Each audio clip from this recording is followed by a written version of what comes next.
dans cette émission Parle en vérité, présentée par votre humble présentateur Plati Lukaou, l'intelligence au service de son travail. Je dis un grand merci pour nos fidèles téléspectateurs, nos fidèles abonnés de cette chaîne Rachidi News Télévision. Un grand merci pour votre confiance et fidélité dans cette chaîne.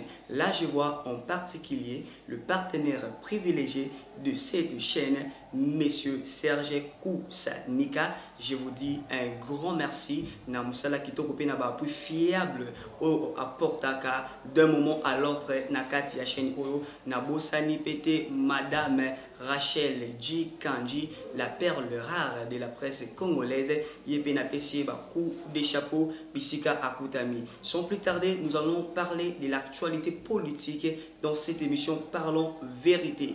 Il y a eu le remaniement au sein du gouvernement. Owa pitomoni apparition ya bandeko bayi politique oyo basala bazongi lisusu to komeka mpe kolobelango na mozindo na moko oyo wapi azali moto ya ngambu ya pouvoir akotalisa biso ba argument to ba propos na ye par rapport ya ba changement de poste oyo uti ko salema to kolobela pe mwa muke na mozindo situation ya guerre ya este et puis mwa muke élection oyo entre autres eza kopesa nungu on ne sait pas, en décembre, il y aura l'élection ou pas. Et puis, situation, il y a monsieur député, Moana Chouchou. Tout le monde après arrestation, il y a eu le citation, il y a bailli politique et Moussoussou, il y a 4 gouvernement, mais ils sont complices na insécurité et Oumeli na Est. Il y a République démocratique du Congo. Je ne suis pas seul sur ce plateau. Nazali ina moko yi politique na benga kaibongo. Nazali bien le secrétaire général il y a mouvement debout congolais. Oyoapi ezali parti politique allié na IDPS. A bengami na kombo ya monsieur Serge Kusanika. Ce qui régit azali monoko moko nangai akofongola déjà bilili pour que mon invité à la découvrir naba etando kietope inene nabino. Je vous dis bonjour monsieur Serge Kusanika et puis bienvenue. Bonjour mon frère. Je suis très honoré d'être accueilli dans cette chaîne que j'actionne moi-même pour le plaisir du média de notre pays. Et je remercie en passant Madame Gikanji qui se bat pour que cette chaîne aille de l'avant. Je vous remercie pour cet accueil. Merci beaucoup, merci Serge. Merci Serge Kusanika plutôt. J'allais dire Madame Gikanji. Parce que partout dans le monde, dans cette chaîne, un mot pour nos fidèles abonnés qui vous suivent de partout. En tout cas, abonnez-vous massivement, sans réserve, et appelez ceux qui sont encore distraits de s'abonner et qu'ils viennent ici suivre du sérieux sur tous les domaines politiques, culturels, etc., etc. Vous ne serez jamais déçus. Nous attendons de vous vraiment du sérieux. Quand vous vous abonnez, vous likez comme ça se dit couramment, n'est-ce pas? Likez, faites toujours des commentaires et même des critiques. Constructif, bien entendu. Balobi, abonnez-vous massivement dans cette chaîne et vous ne serez pas d'ici. Waneza Parole, il y a le partenaire privilégié de cette chaîne. Et sans plus tarder, Toko Fongola Masolo Nabisona Mutuna Yadiboso, il y a eu le remaniement au sein du gouvernement. Une chose étrange, de mon apparition, il y a eu politique où le peuple congolais a surpris. Il y a fonctionnement, quand je parle de la fonctionnement d'un gouvernement, à côté de la branche, il y a une institution où il y a une apparition, il y a Vital Kamerhe, après dossier à 100 jours, à Komaki, image, qu'on a très salué vis-à-vis du peuple congolais. Tout le monde qui a na kasai soki na bosanité ba yambaki te abambaki mabanga kuna mais lelo azali ministre de l'économie Jean-Pierre Mbemba ministre de la défense. Vous êtes du pouvoir. Vous pouvez nous expliquer pourquoi cette apparition ya bakumba bato? Bon, il n'y a pas d'explication si ce n'est que attendre un délai maximum de 3 mois pour voir les vraies intentions du gouvernement. Vous comprenez? Ça se fait ailleurs, dès qu'il y a un gouvernement, il faut donner la chance à ce gouvernement. Voir dans les 3 mois qui suivent si ce gouvernement pourra survoler et adoucir surtout la priorité qui est la guerre, n'est-ce pas, à l'Est.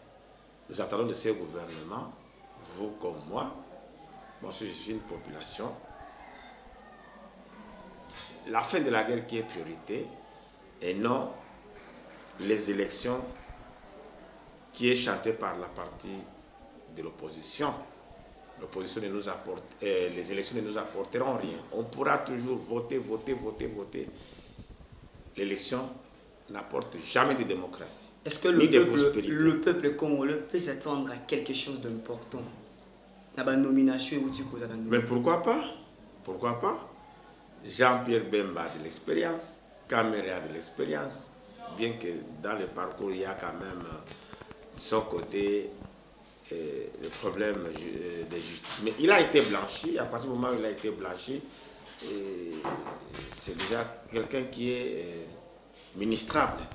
Donc il n'y a nulle part où on peut dire que le président a commis une faute en nommant celui-là ou celui-là.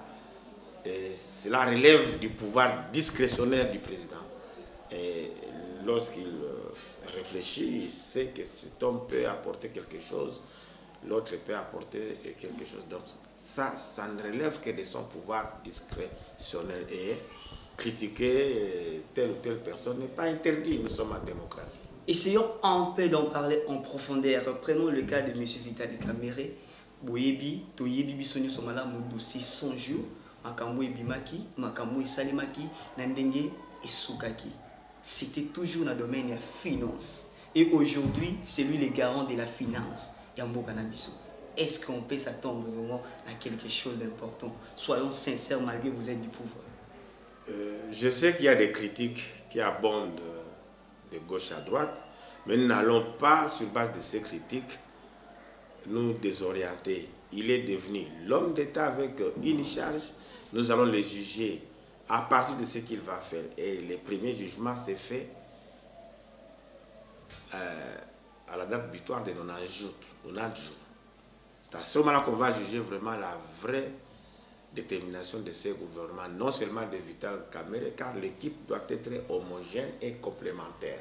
Donc le résultat de ce gouvernement ne se limite pas à la seule personne, Vital Kamere, et nous ne sommes pas là pour pointer du doigt à tel ou tel individu. Nous devons prendre le tout en bloc, c'est-à-dire dans la complémentarité, ils vont se retrouver et faire du bon travail, et je suis très sûr qu'il y aura du bon travail. Ce n'est pas par hasard que son Excellence Félix Tshisekedi a fait le choix à cette équipe. Faisons confiance à son pouvoir discrétionnaire. Je vous remercie. Et pourquoi ces remaniements successifs? Je crois qu'il y a mis ça sur le troisième remaniement. Voilà qu'au gouvernement Sama Lukonde 3. Dans votre pouvoir, il y a eu 3 changements. Mais écoutez, il y a eu des défections au niveau de ces gouvernements. Il y a quelques ministres qui ont démissionné. Il y avait un vide, il faut les remplacer. Et ce qui est normal. Je ne sais pas si vous faites comprendre. Il y a eu des démissions depuis plusieurs mois. Et il y avait un vide, donc il y avait une nécessité de partir avec un nouveau souffle en mettant certains pions que le président a jugé capables de surmonter les défis. C'est ça le problème. C'est-à-dire, le remaniement a été très nécessaire parce qu'il y a eu des démissions au niveau du gouvernement Sama Lukonde. Selon moi, je pense que c'est Sama Lukonde 2. C'est 3, c'est pas 2. Que ce soit 2 ou 3, il n'y a pas un 203. Donc, c'est un remaniement qui est intervenu à la suite des démissions de certains ministres de Katumbi. Est-ce que vous pouvez dire au peuple congolais que le bilan de M. Antoine Félix Tshisekedi Tshilombo est positif? Je peux dire que le bilan est positif et aussi mitigé. Ça dépend dans quel domaine dont on parle. Sur les domaines, par exemple, des droits de l'homme, il a plus de 400% de mon côté, car il n'y a pas de prisonniers politiques. Les réfugiés sont rentrés, les réfugiés politiques qui étaient là comme, vous le connaissez, je ne sais pas à citer tous les noms, ils étaient tous dehors. Comprenez? Mais sur ça ce plan-là, dans tout le pays. S'il y a un nouveau président dans le pays, ils peuvent bénéficier de la grâce présidentielle, là c'est normal. Oui, il y a des choses qui n'ont pas marché. La justice, par exemple, on peut le dire sans embâche, qu'il y a des magistrats qui y ont été émaillés de légèreté pour la libération de telle ou telle personne qui a commis, qui était citée dans une corruption quelconque. Mais cela n'émane pas du président, c'est de l'appareil judiciaire qui est indépendante. Mais c'est lui le garant de toutes ces institutions quand même. Il est le garant, mais dès qu'il constate qu'il y a des dérapage, il prend des décisions. Vous avez appris pas mal de gens qui sont entrés en prison parce qu'il y a eu des dérapages. Et donc, de ce côté-là, je pense, vous l'avez suivi, vous l'accompagnez. De temps en temps, le président réagit quand il y a des dérapages. Ce n'est pas un président qui laisse des histoires en l'air sans prendre des décisions importantes pour la nation. Aujourd'hui, M. Jean-Pierre Mbemba est le ministre de la Défense de notre pays. Mais, d'après l'histoire, il y a une rébellion et tout. Est-ce que ça, ce n'est pas mettre notre armée dans l'insécurité toujours, ou bien tout ça qu'on envisager le lobby pour restaurer notre armée? Je crois que dans la réforme de l'armée, Jean-Pierre Mbemba est une personnalité très nécessaire car il a de l'expérience pour avoir dirigé une armée avant les accords de Sun City. Sur base de ça, on peut l'accorder le discrédit. Et comme je l'ai dit, nous accordons 3 mois à ce gouvernement tout en observant à la date butoir de 90 jours pour voir leurs intentions et les juger. Il est très tôt de juger, d'apporter n'importe quel jugement, car même si on vous mettez vous ministre, les gens porteraient toujours des discrédits sur vous. Mais au bout des comptes, il faut laisser un peu de temps pour voir la direction dans laquelle le gouvernement va prendre, et surtout qu'il y a la priorité de la guerre. Moi, je suppose que ce gouvernement doit, ou je préfère même, doit mettre la priorité à la guerre, prendre tout cet argent prévu pour les élections et le déverser pour la paix. Car s'il n'y a pas la paix et qu'on s'en va aux élections, on est en train de marcher en désordre. La paix est prioritaire que les élections. Vous êtes en train de parler beaucoup plus souvent de la guerre, pendant que dans votre gouvernement, il y a aussi des pions qui sont là-dedans, qui sont, je peux le dire, les distributeurs, des armes pour ces rebelles des M23. Bon, pour le moment, je n'en connais pas. Le cas de M. Mwanga Chouchou. Vous voyez bien, Mwanga Chouchou. Il est dans votre gouvernement. Mwanga Chouchou est à présent devant la justice. Avant cela, les informations n'ont pas été à la lumière de tout le monde. Ce n'est qu'après la découverte des armes dans sa ferme dans les Massissi ou Ituri qu'on a su que c'était un homme très dangereux. Il n'est pas le seul. Le travail est en train de se faire et il dénonce encore du jour au jour ceux avec qui ils ont été dans cette sale personne. Et il n'est pas du gouvernement. Il a été au Parlement. Vous savez ce qui se passe au Parlement. Mbosso l'a dénoncé.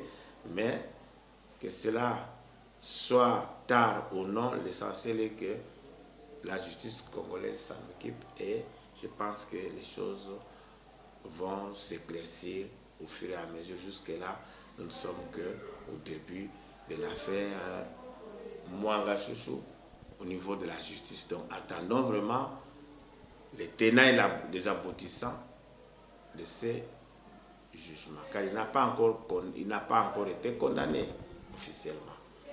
Donc, il est très tôt de mettre beaucoup d'avis là-dessus. Laissons la justice faire ce travail. Je crois bien qu'à présent, vous pouvez donner raison à M.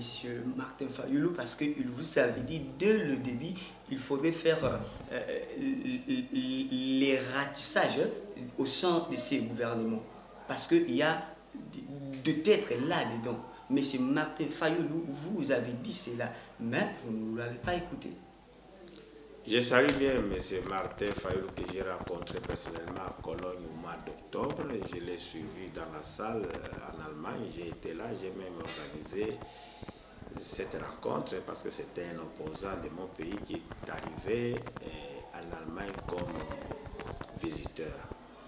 Alors, en tant qu'opposant, il convient de proposer des solutions et non seulement des critiques destructives. C'est ça le rôle d'un opposant. Nous sommes un peuple. Nous devons agir, même tout en étant en opposition, aider le gouvernement, aider la population. Mais au début, il n'a pas critiqué, il a proposé. Mais, le gouvernement, c'est ce que vous avez dit.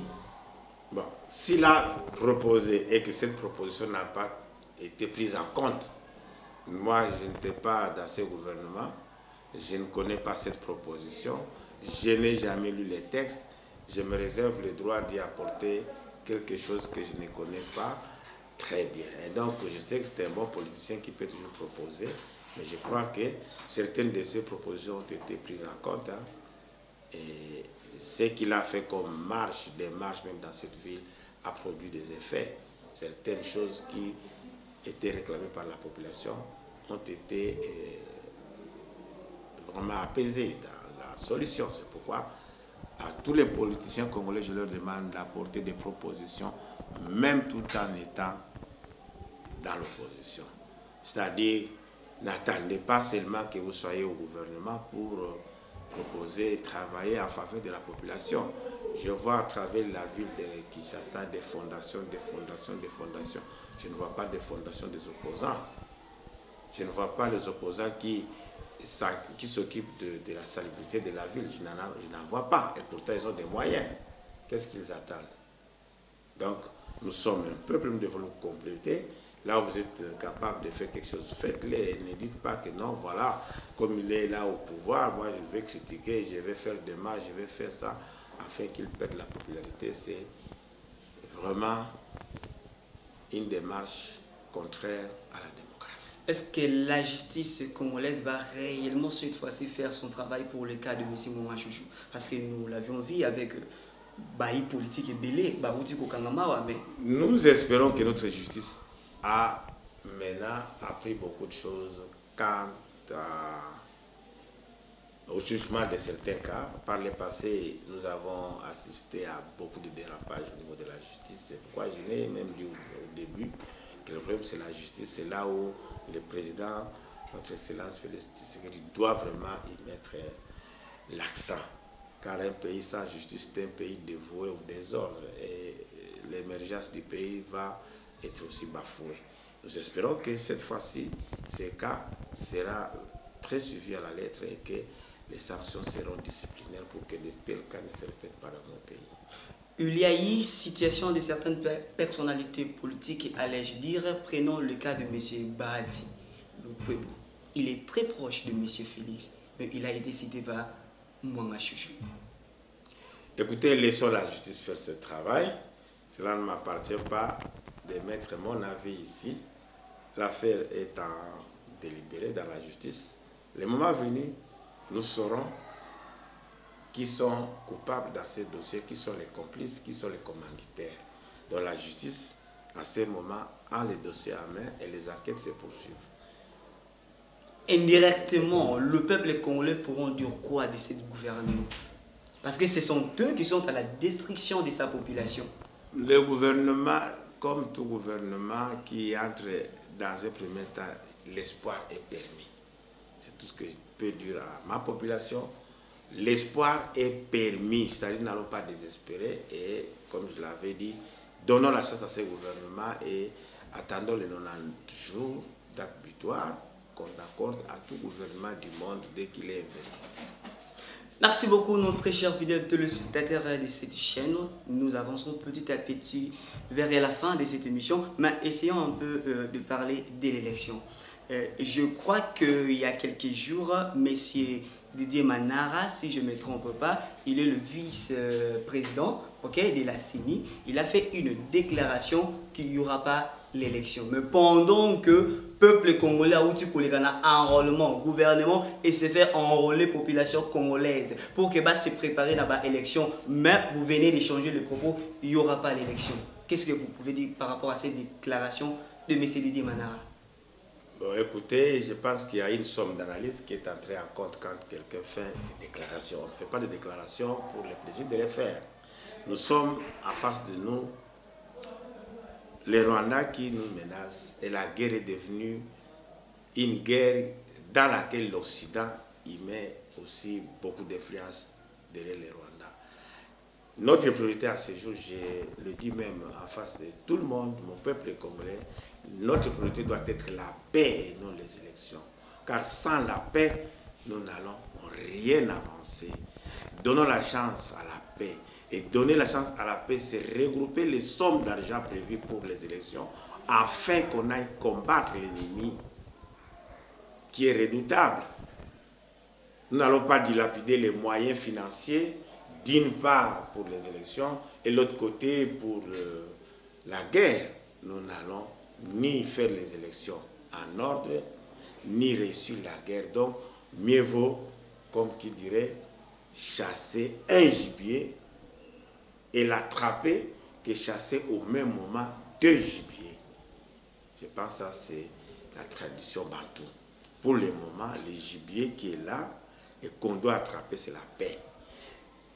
Mobilisons nos efforts, femmes, hommes, jeunes, vieillards, pour avoir la paix. La paix est prioritaire que les élections.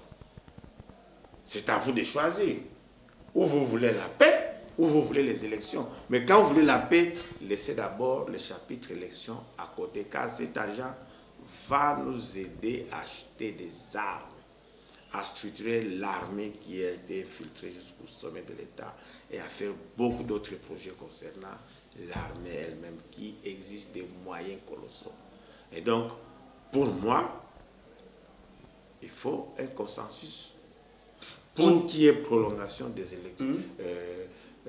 Comment dirais-je? On parle de glissement, mais c'est un glissement qui est mal nécessaire pour le cas du Congo.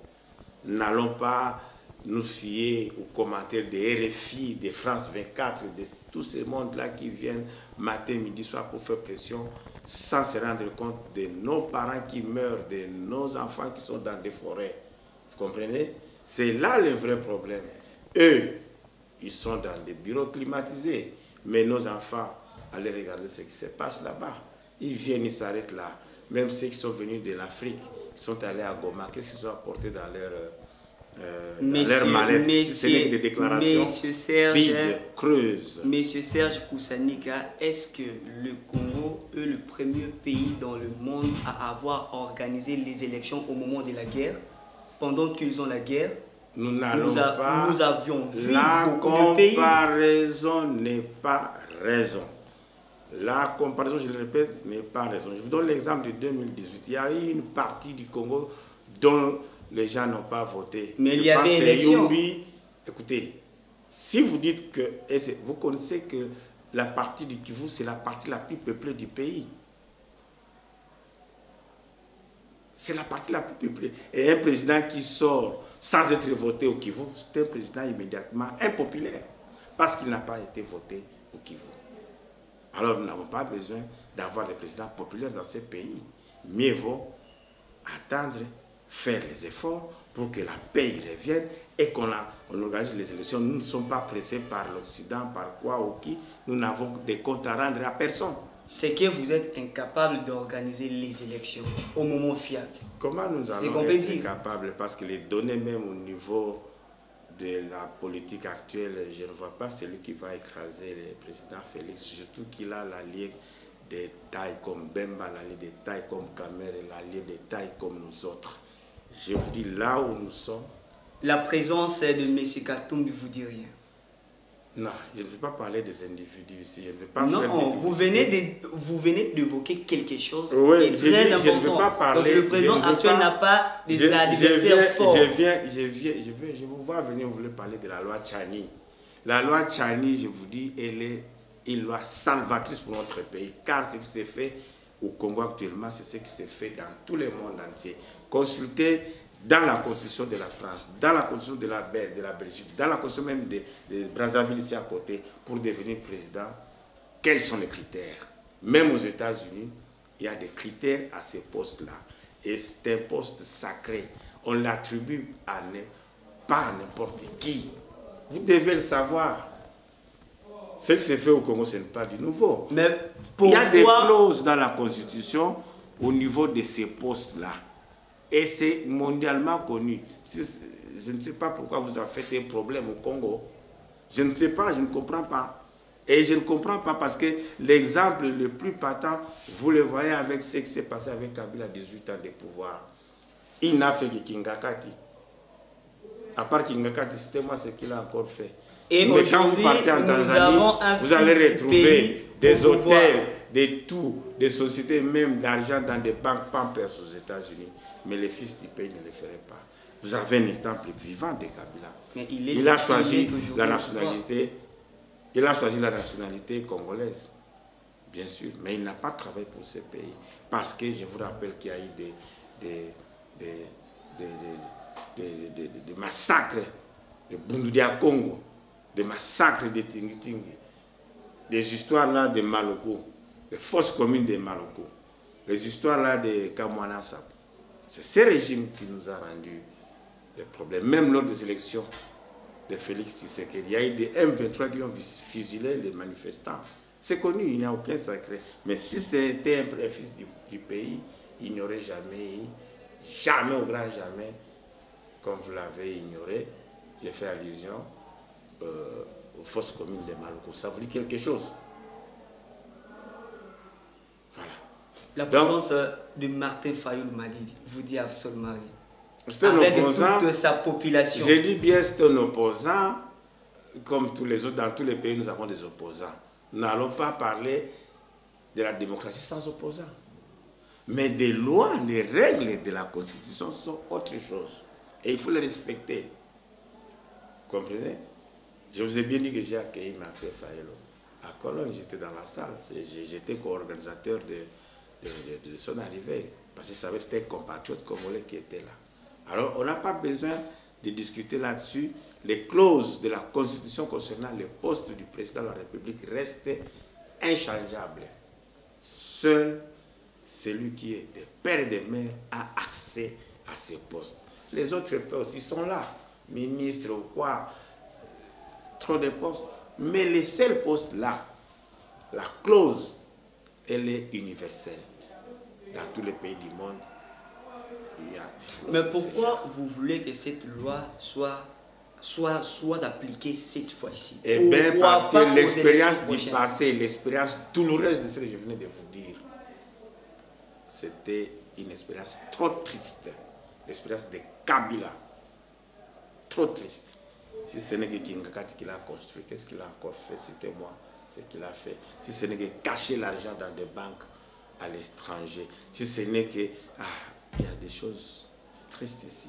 Il a livré les minerais congolais aux Chinois sans que ces Chinois puissent construire. Où est passé le 5 chantier? Dites-moi.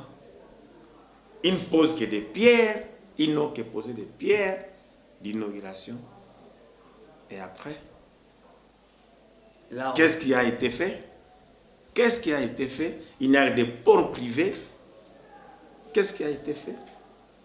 Un fils du pays ne ferait pas ça. Et cette expérience douloureuse, on ne peut plus y revenir. Et revenir à cela, c'est être idiot. Nous ne sommes pas des idiots. Quand même, vous êtes conscient que vous avez face à vous une opposition forte. C'est normal. L'opposition forte, elle est jugée en fonction du résultat aux élections.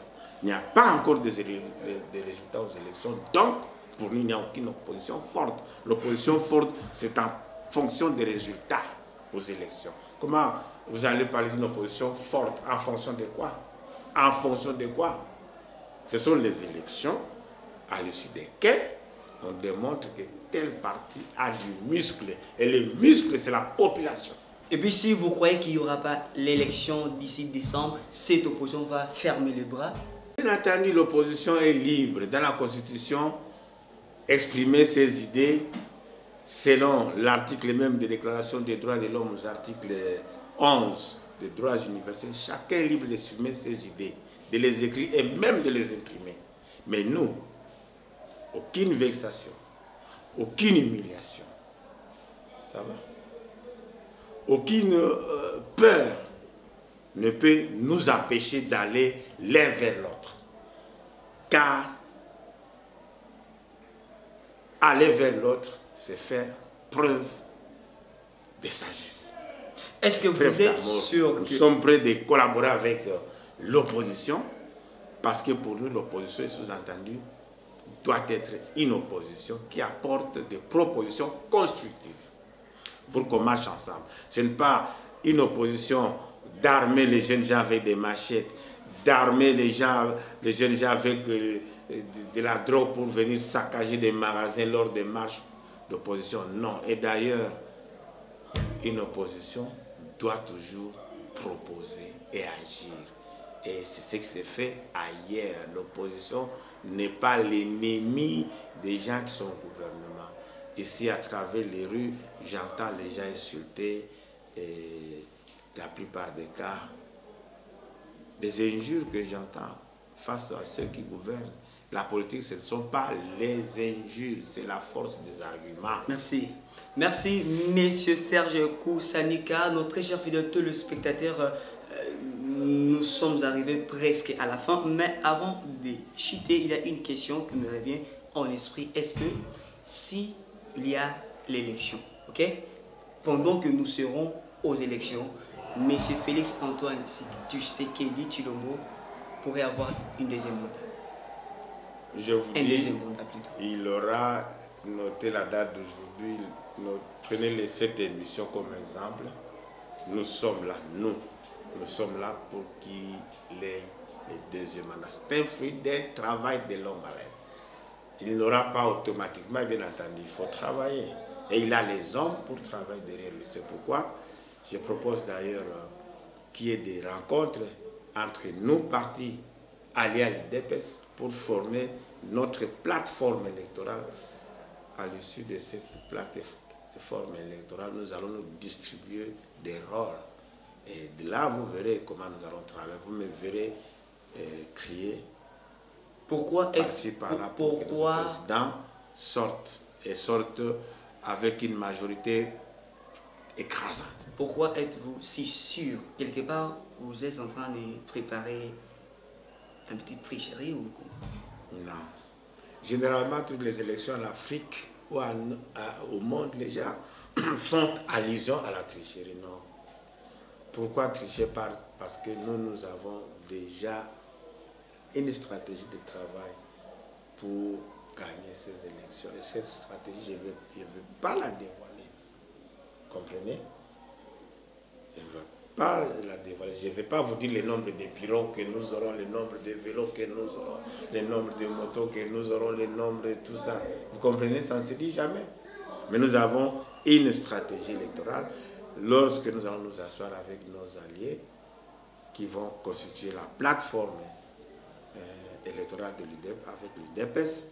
Nous allons ressortir tout pour que nous ayons la majorité écrasante. Merci. Même moi qui te parle, si je m'en vais dans mon village, il n'y aura aucun électeur aucun candidat qui va me battre. Merci. Merci, Monsieur Serge Koussanika. Je crois bien que notre cher fidèle téléspectateur de cette chaîne, nous voici arrivés à la fin de cette émission. Quel est votre mot de la fin?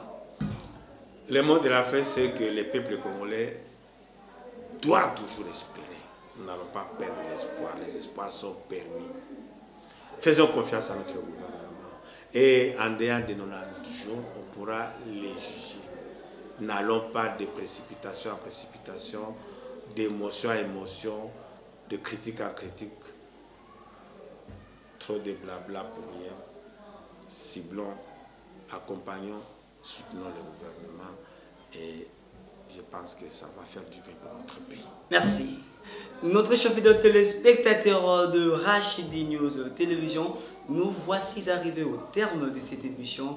Je rappelle qu'à l'antenne, c'était votre humble présentateur de cette émission Parlons Vérité. Nous venons de parler de la vérité, mais c'est rien que la vérité. Platty Lukao, je vous dis un grand merci. Merci de nous avoir suivis et continuez de vous abonner massivement. Je crois bien que moi et vous, nous allons nous retrouver au prochain numéro. Bye.